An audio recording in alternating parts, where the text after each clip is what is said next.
RTS Info, Alexandra Planinic. Un plan de relance européen enfin validé. Le soulagement était palpable hier soir à l'annonce d'un accord final des 27 dirigeants de l'Union européenne réunis à Bruxelles.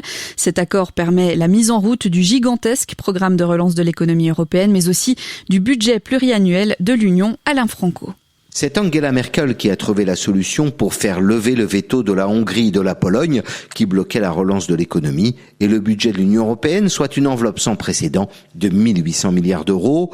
Les dirigeants hongrois et polonais rejetaient le lien fait par leurs homologues entre finances et respect de l'état de droit. La chancelière a utilisé la bonne vieille méthode de la carotte et du bâton. La carotte, c'est une déclaration des dirigeants affirmant que ce nouveau règlement sera appliqué de façon impartiale, assortie d'une possibilité d'attaquer ce règlement auprès de la Cour européenne de justice.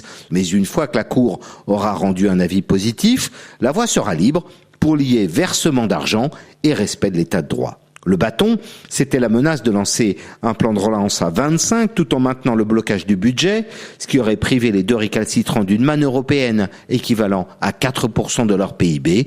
Impossible, surtout en ces temps de crise économique. Alain Franco, RTS Info, Bruxelles. Et après le plan de relance, les 27 se sont mis d'accord ce matin pour réduire d'au moins 55% leurs émissions de CO2 d'ici 2030.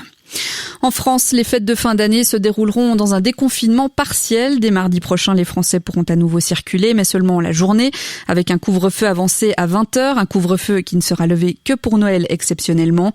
Et le monde de la culture devra se montrer patient. Cinéma, musées et théâtres ne pourront rouvrir qu'en janvier. En Suisse, le référendum contre la loi Covid-19 en passe d'aboutir. Les 50 000 signatures nécessaires ont été recueillies en un peu moins de 2 mois, selon les amis de la Constitution, le comité référendaire. La chancellerie fédérale devra encore les valider, mais Marie Giovanola, il est fort probable que nous votions l'an prochain sur cette loi Covid-19. Un vote populaire qui devrait intervenir le 13 juin. La loi serait alors déjà en vigueur depuis 9 mois, soit depuis son adoption fin septembre par le Parlement, et qu'il s'agit d'une loi urgente dont la validité est limitée à la fin 2021. Mais ce comité référendaire souhaite par cette démarche empêcher que les pouvoirs d'urgence du Conseil fédéral pendant la pandémie ne soient légitimés rétroactivement et prolongés jusqu'à la fin 2021. L'association qui s'est constituée pour cette cause estime que la loi est inutile, car traitant d'aide financière que le gouvernement pourrait réglementer même sans pouvoir d'urgence.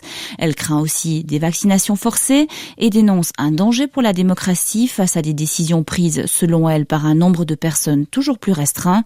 Le délai pour la récolte de signatures court encore jusqu'à la mi-janvier et l'association annonce que des centaines de paraphes continuent d'affluer chaque jour.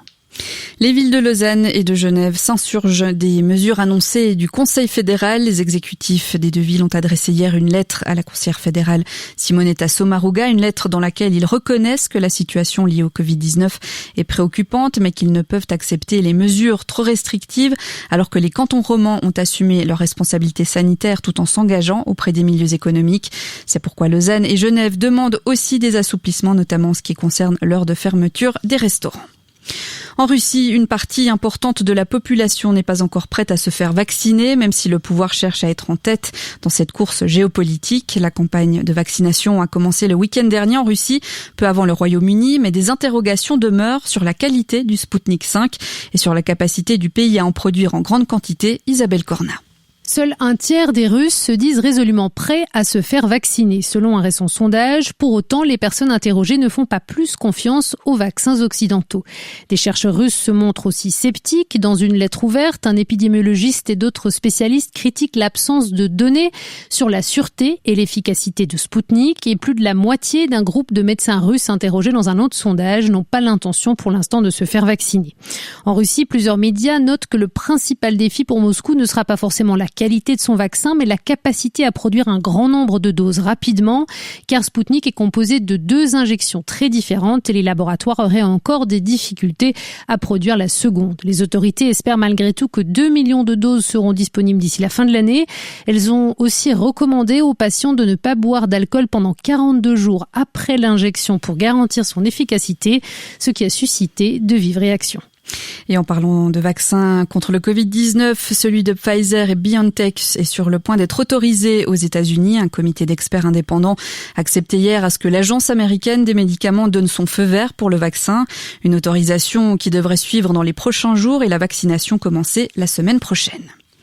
Par contre, les vaccins de Sanofi et GSK prennent du retard. Les laboratoires français et britanniques annoncent ce matin que leur vaccin anti-Covid-19 ne sera prêt qu'en fin d'année prochaine. En cause, des résultats moins bons qu'attendus dans les premiers essais cliniques. La conduite du programme doit donc être améliorée pour une meilleure réponse immunitaire. Joe Biden et Kamala Harris nommés personnalité de l'année par Time. Le fameux magazine américain estime que le président démocrate et sa colistière proposent leur établissement et le renouvellement en un seul ticket. Joe Biden et Kamala Harris ont été choisis devant 3 autres finalistes, Donald Trump, le mouvement contre les inégalités raciales déclenché par la mort de George Floyd en mai dernier et le docteur Anthony Fauci.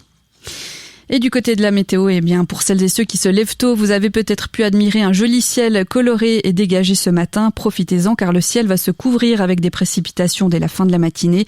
Il fera maximum 5 degrés aujourd'hui. Demain, le temps sera très nuageux avec de fréquentes précipitations, limite des chutes de neige vers 1000 mètres, probablement à basse altitude au début dans les vallées alpines et température minimum 0 à 2 degrés sur le plateau, -1 en Valais et maximum 5 sur le plateau et 3 en Valais demain. La météo avec Swiss Peak Resorts.